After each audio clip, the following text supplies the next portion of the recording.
৭২ সালের মুজিববাদী সংবিধান বাতিল করে নতুন একটি অংশগ্রহণমূলক গণতান্ত্রিক সংবিধান রচনার দাবি জানিয়েছে জাতীয় নাগরিক পার্টি এনসিপি।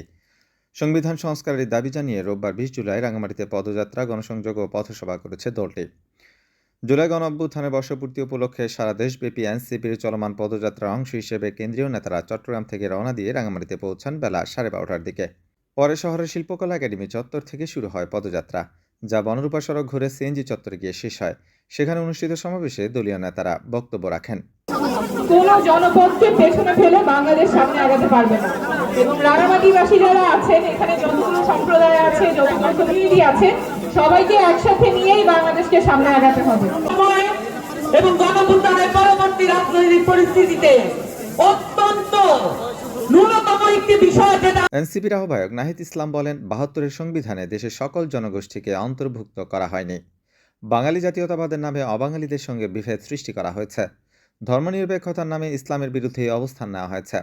আমরা সকল বিভেদের ঊর্ধ্বে উঠে সকল জনগোষ্ঠীর মর্যাদা নিশ্চিত করে একটি নতুন সংবিধান রচনার জন্য জাতীয় চুক্তির আহ্বান জানাই। এই মুজিববাদী সংবিধানকে বাতিল করে নতুন একটি গণতান্ত্রিক সংবিধান আপনি আমি মিলে বসে নতুন একটি চুক্তি আমরা তৈরি করব, যেখানে আপনার অধিকারও থাকবে, আমার অধিকারও থাকবে। আমরা জানি পাহাড়ি জনগোষ্ঠী, চাকমা, মারমা, তঞ্চঙ্গা, বম সহ অন্যান্য জনগোষ্ঠী তাদের ভাষা, ধর্ম, ভূমির অধিকার নিয়ে লড়াই করছে। অন্যদিকে যারা বাঙালি জাতিগোষ্ঠী রয়েছে তারাও নানান সুযোগ সুবিধা থেকে বঞ্চিত রয়েছে। আমরা উভয় সকল জনগোষ্ঠী এখানে নির্যাতিত, অধিকারহীন। ফলে আমাদের লড়াইটা আমাদেরকে একসাথেই করতে হবে, কাউকে বাদ দিয়ে করা যাবে না।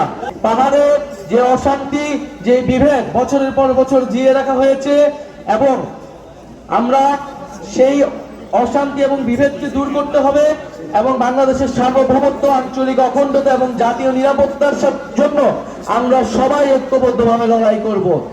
বাংলাদেশকে যে কোনো আধিপত্যবাদী শক্তির হাত থেকে রক্ষা করতে হলে বাংলাদেশের সকল সম্প্রদায়কে একত্রে ঐক্যবদ্ধভাবে এই লড়াইটা চালিয়ে যেতে হবে। তিনি আরও বলেন, মুজিববাদী সংবিধান বাতিল করে পাহাড় ও সমতলের মানুষের অধিকার নিশ্চিত করতে হবে। এজন্য প্রয়োজন একটি গ্রহণযোগ্য, গণতান্ত্রিক ও আধুনিক সংবিধান। পদযাত্রায় অংশ নেন এনসিপির যুগ্ম আহ্বায়ক সামান্তা শারমিন, সিনিয়র যুগ্ম সদস্য সচিব তাসনিম জারা, দক্ষিণাঞ্চলের মুখ্য সংগঠক হাসনাত আবদুল্লাহ, উত্তরাঞ্চলের মুখ্য সংগঠক সার্জিস আলম সহ কেন্দ্রীয় ও স্থানীয় নেতারা।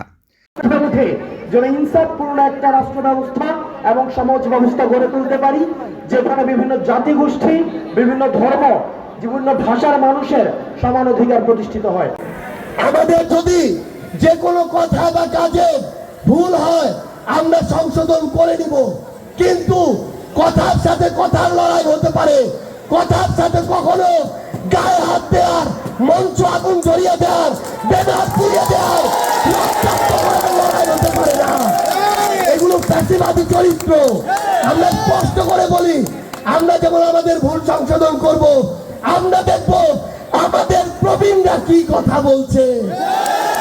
আমাদের প্রবীণরা যদি কথায় কথায় আমাদেরকে সমুদ্রে ভাসে দেওয়ার কথা বলেন, কথায় কথায় আমাদেরকে বিভিন্ন ভাবে ছোট শব্দ বলে তিরস্কার করে, তাহলে আমরা বুঝে নিব তাদের থেকে আমাদের আর শেখার কিছু নেই। সংগ্রামী সহযোদ্ধারা, আগামীর বাংলাদেশে আমরা সম্প্রীতির রাজনীতি চাই, আমরা পারস্পরিক শ্রদ্ধাবোধের রাজনীতি চাই, আমরা লড়াই সংগ্রামের সুন্দরের রাজনীতি চাই। রাঙামাটির 10টি উপজেলা থেকে শতাধিক নেতাকর্মী, ছাত্র ও সাধারণ মানুষ পদযাত্রায় অংশ নেন।